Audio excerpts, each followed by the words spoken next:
ये देखिए हमारी घर पर बनी हुई बेकरी स्टाइल नान खटाई। नान खटाई एक ऐसी चीज़ है जिसे हम सुबह शाम कभी भी खा सकते हैं। ये नान खटाई बनाने के लिए किसी भी ओवन की ज़रूरत नहीं है।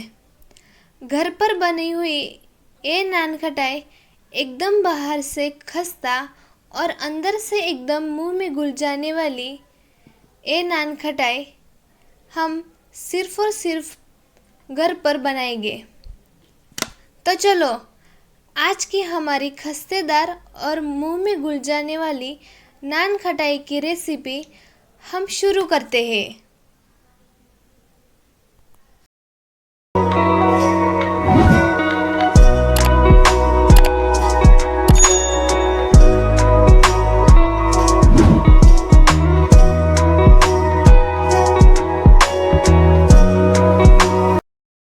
नान खटाई बनाने के लिए सबसे पहले हमें कुछ इस तरह का बाउल चाहिए।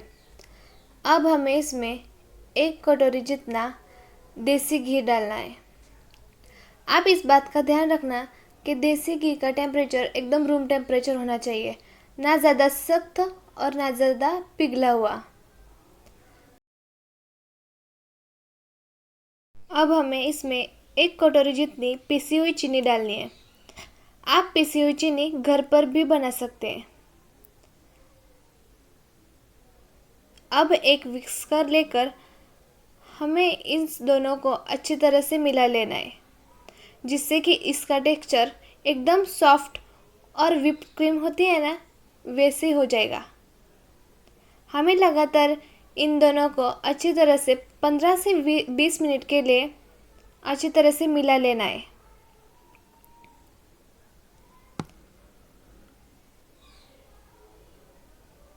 कुछ इस तरह से ही 5 मिनट के बाद आप देखोगे कि इसका टेक्सचर एकदम हल्का और व्हिप्ड क्रीम जैसा हो जाएगा। कुछ इसी स्टेज पर हमें और 10 मिनट के लिए अच्छी तरह से फेंट लेना है इस दोनों को।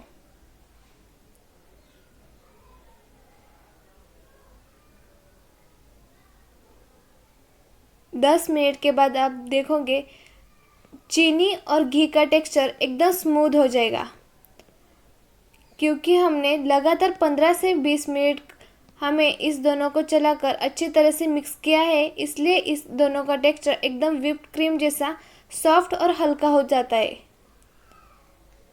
बिल्कुल हमें नान खटाई बनाने के लिए शुगर और घी का टेक्सचर ऐसा ही चाहिए।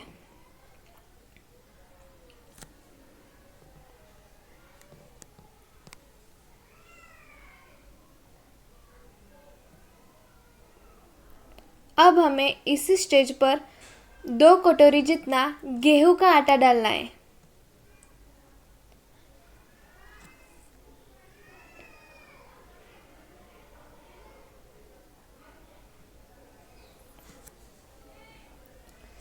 अब हमें इसमें थोड़ा सा खस्तापन लाने के लिए 2 चम्मच ही बेसन डालना है, जिससे कि हमारी नान खटाई एकदम खस्तेदार और मुंह में घुल जाती है।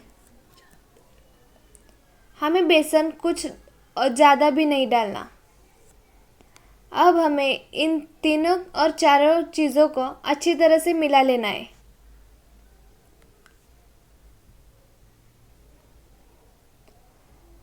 अब हमें आटा, बेसन और पिसी हुई चीनी और घी को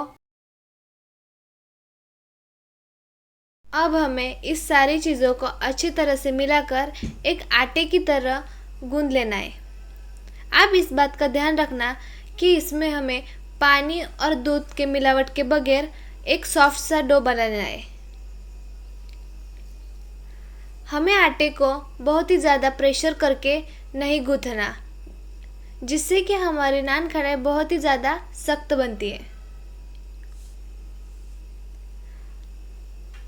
अब हमें आटे को अच्छी तरह से गूंथ लेने के बाद 10 से 15 मिनट के लिए फ्रीज में सेट होने के लिए रख देना है, जिससे हमारी नान खटाई खस्तेदार बनती है। एक तवा लेकर उसे गैस के ऊपर प्रीहीट होने के लिए रख देना है।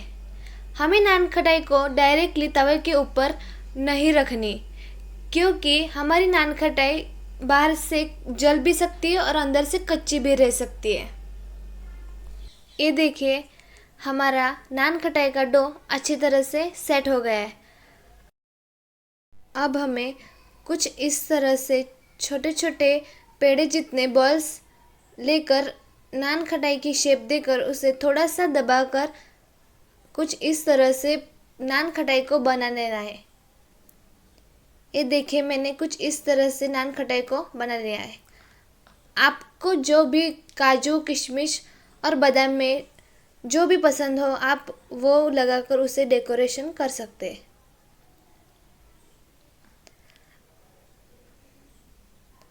अब हमें सारे के सारे नान खटाई को कुछ इसी तरह से थोड़ा सा हल्का सा प्रेशर करके बना लेना है।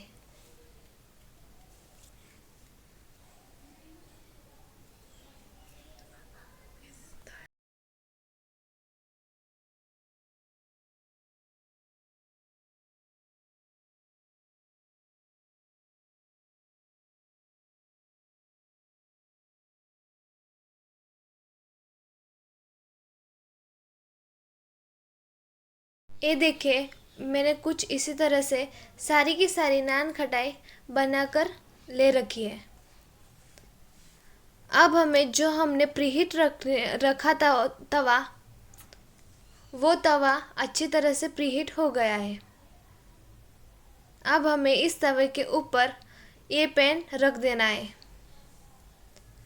अब हमें नान खटाई को अच्छी तरह से 25 से 30 मिनट के लिए लो फ्लेम पर धीमी आंच पर ढक कर रख देना है, जिससे हमारी नान खटाई अच्छी तरह से अंदर तक सिक जाए।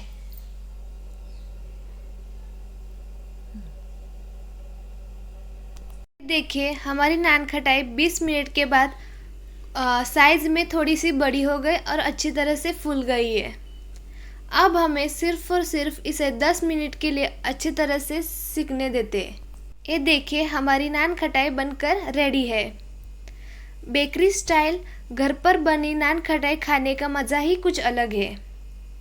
एकदम जालीदार और खस्तेदार नान खटाई और मुंह में घुल जाने वाली नान खटाई खाने को किसको नहीं पसंद है। ये देखिए, हमारी नान खटाई सिक कर कितनी अच्छी से गोल्डन ब्राउन हो चुकी है। ऐसी नान खटाई को खाने के लिए कौन ही मना कर सकता है। ये देखिए, हमारी नान खटाई एकदम परफेक्ट अंदर से सिक चुकी है। अगर आपको मेरी रेसिपी अच्छी लगी तो कमेंट में ज़रूर बताना, और मेरे चैनल को लाइक, शेयर और सब्सक्राइब करना मत भूलना। मिलते हैं अगली वीडियो में। Thanks for watching. बाय।